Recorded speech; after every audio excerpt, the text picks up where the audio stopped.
Namaskar Gaur bye భియావో బాయ్వో మా బంజారాలో అయితే ఖారే బోటి అనేది నేను ఆల్రెడీ వీడియో చేసి పెట్టానండి. కానీ ఈ ఖారే బోటి అనే ఐటమ్స్లో అన్నీ వేస్తామండి. అంటే పొటేల్ మాసలో ప్రతి ఒక్కటి గుండెకాయ, హార్టు, లివరు, అలాగే ఆమ్, పేగులు, బోటి, అన్నీ అసలు ఒక జీవంలో ఏమేం పార్ట్స్ ఉంటాయో అన్ని పార్ట్స్ వేసేసి వాటిని ఖారే బోటి చేస్తాము. చూడండి,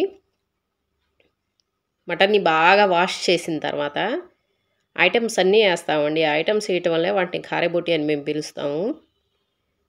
ఆ ఖారేబోటి అనేది మా బంజారాలో ప్రతి ఒక్కళ్ళు తింటారండి. ఉప్పు, పసుపు తప్పితే ఇంకేమి వేయమండి అందులో. ఉప్పు, పసుపు వేసేసి బాగా కలిపేసి వాటిని ఉడికిచ్చేస్తాము. ఖారేబోటి అసలు చాలా టేస్ట్‌గా ఉంటది. మామూలు కర్రీస్ కూడా తినరండి. అంత టేస్ట్‌గా దీన్ని ప్రతి ఒక్కళ్ళు ఇష్టపడతారు మా బంజారా ఫ్యామిలీలో అయితే. మేము చుట్టాలు అసలు గ్యాదర్ అయ్యామంటే ఖారేబోటి అనేది లేకుండా అసలు ఎవ్వరూ తినకుండా ఉండరండి మా బంజారా ఫ్యామిలీలో అయితే ఇది.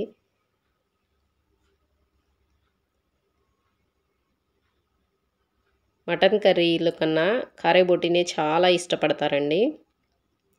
చూడండి, వాటిలో పోటి, అలాగే హార్టు, లివరు, ఒక జీవంలో ఎన్ని ఐటమ్స్ ఉంటాయో అన్ని ఐటమ్స్ వేసేస్తారండి అందులో. ఐటమ్స్ అన్నీ వేసినాక వాటిని కేవలం ఉప్పు, పసుపు వాటిని బాగా వేసేసి దాదాపు 1 గంట సేపు ఉడకబెట్టేస్తాము. గంట ఉడికిన తర్వాత అందులో వాటర్ మొత్తం ఇంకిపోయి దగ్గర పడుతుంది.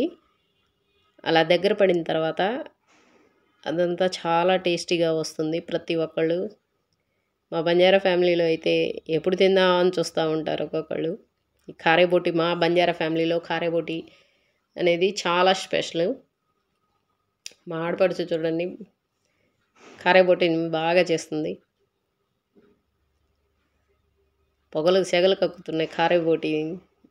అది ఉడికిచ్చే విధానం బట్టి, చేసే విధానం బట్టి దాని టేస్ట్ అనేది మారిపోతుంది. మా బంజారా ఫ్యామిలీ స్పెషల్ ఐటమ్ అయితే ఖారేబోటి అండి. ఈ ఖారేబోటిలో బ్లడ్ వేస్తారు యాక్చువల్గా. బ్లడ్ కొంతమంది వేస్తే తినరండి. దానివల్ల పిల్లలు ఇష్టపడే ఎక్కువ ఐటమ్ ఇదే.